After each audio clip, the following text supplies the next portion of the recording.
Today we're looking at the election of 1824 and the corrupt bargain. Hello, welcome to the Daily Bellringer. Please don't forget to subscribe and take a look at the questions down in the description. Also, don't forget to check out dailybellringer.com where you'll find more resources that go with many of the Bellringer videos. In the aftermath of the War of 1812, the United States entered into what became known as the Era of Good Feelings. The era was marked with interesting developments politically within the nation. The two political parties that had existed prior to the War of 1812, the Federalist and Democratic Republicans, or Anti-Federalist, were basically reduced to only one party, the Republicans, as most Federalists had opposed the War of 1812, and the intense sense of patriotism after the war caused them to lose any power. In fact, in the election of 1820, Democratic-Republican James Monroe ran unopposed for president. As the election of 1824 approached, again there were no Federalist candidates and all of the front-running nominees were Republicans. In fact, there were actually 4 Republican candidates that appeared on the ballot for president when Americans went to vote in the fall of 1824. John Quincy Adams of Massachusetts, of course son of former President John Adams, and had served as James Monroe's Secretary of State.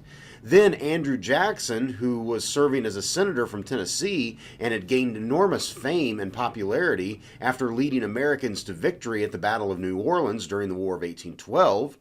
William Crawford, who had served as a senator from Georgia and had also served as Secretary of the Treasury.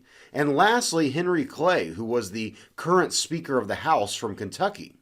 When the votes were tallied, Andrew Jackson clearly won the popular vote, having over 151,000 votes, compared to the next closest candidate, John Quincy Adams, who had 113,000 votes. Jackson had won the popular vote by more than 38,000 votes. However, according to the second article of the Constitution, the president must win the Electoral College in order to win the election, regardless of the popular vote. In the Electoral College, Jackson had 99 electoral votes, Adams received 84, Crawford 41, and Clay 37.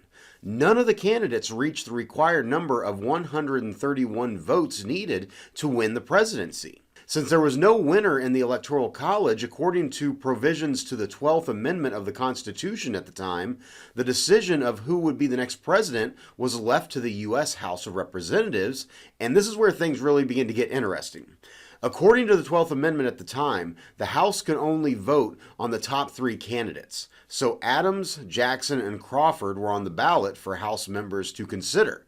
Having only received 37 electoral votes, Henry Clay was eliminated, but that did not mean Clay would not play a key role in the decision Congress made. After all, he was the Speaker of the House and had significant influence in Congress. Henry Clay did not like Andrew Jackson. He felt a major military victory did not qualify Jackson to be the leader of the nation. Also, Clay did not see eye to eye with William Crawford on many issues, so he was not going to support him.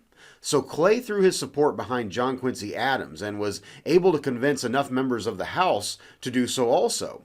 Each of the 24 states at the time received 1 vote, and when the vote was taken on February 9th of 1825, Adams won with 13 votes while Jackson got 7 and Crawford received 4.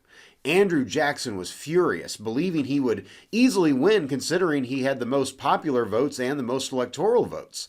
John Quincy Adams was inaugurated the 6th president on March 4th of 1825. 3 days later, on March 7th, Adams appointed Henry Clay as his Secretary of State. Jackson's followers were extremely angry now and argued that Clay had struck a deal with Adams, although no formal investigation was ever conducted. Jackson's supporters argued Henry Clay made an agreement with Adams to get Adams elected in the House if he appointed Clay to Secretary of State. After all, the 3 presidents before, Madison, Monroe, and Adams, had all served as Secretary of State before becoming president, so the office was seen as being the heir to the presidency. Jackson was so upset by these events that he declared them a corrupt bargain and that he had been cheated out of the presidency. This controversy would bring to an end the era of good feelings, as Jackson and his followers were so incensed they broke away from the Democratic Republicans and became simply the Democratic Party. For the next 4 years, Jacksonian Democrats continued to argue against Adams and the corrupt bargain. In 1828, Jackson was able to easily defeat Adams and became the 7th president of the United States. So with that, hopefully you learned something, and thanks for watching.